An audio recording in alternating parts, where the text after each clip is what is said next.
Hi, you're watching Wall Street Confidential. Deborah Borchardt, joined by Jim Deborah. Cramer. Lehman, this lack of decision-making seems to just be pulling it down. Is it almost that if any decision is a good decision Well, at at this this point, point, even for if the it's a bad market, decision? certainly not for Lehman, but for the market, there's a couple of sore spots in the market. It's Lehman. We get rid of them. Merrill got taken care of. MBI got taken care of. Bear got taken care of. Yeah, now, it's an example. Now, think about that. headline. MBI and Merrill got taken care of successfully. Bear unsuccessfully, but they all produce rallies.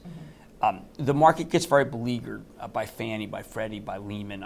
Bob Marson is a really interesting piece in realmoney.com just saying, listen, don't believe anything positive is going to come of the banking sector. I disagree with that. But if Lehman were to be somehow removed as an issue and Fannie and Freddie removed as an issue, then we would really just be staring at AIG, Washington Mutual, and Citi. AIG and Citi could do gigantic offerings, take a lot of the pressure off the system.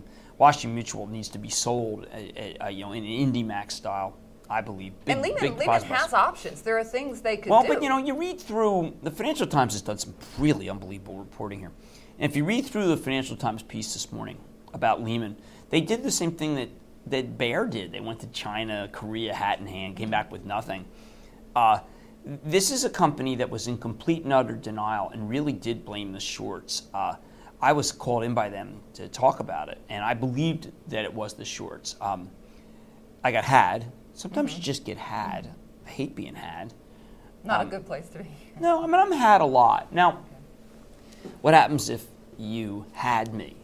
Well, you then have me writing stories now since the 20s that this thing should go.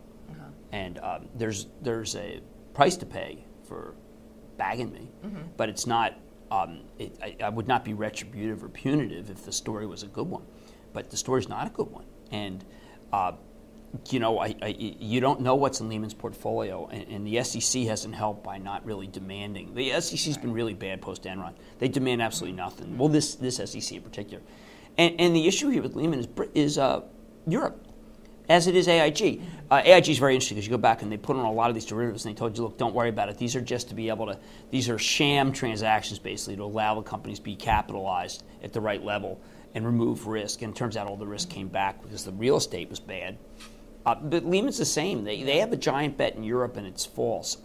Lehman had a chance and it blew it. Right. And maybe there can be a take under here. Maybe it just goes to zero. I don't know. There's a lot of good people at Lehman, so it's rather shocking to see. But there's good people all the time. It's like a slow train wreck. Look, I remember when Hutton went under.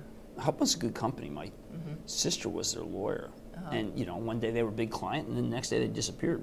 It's funny business. So really, at this point, it's well, they have to do something. But they have to do something. I'm more concerned about the market than I am about Lehman now. I mean, Lehman's at $12. It's not going to cause a lot of damage. Just get it off your screen.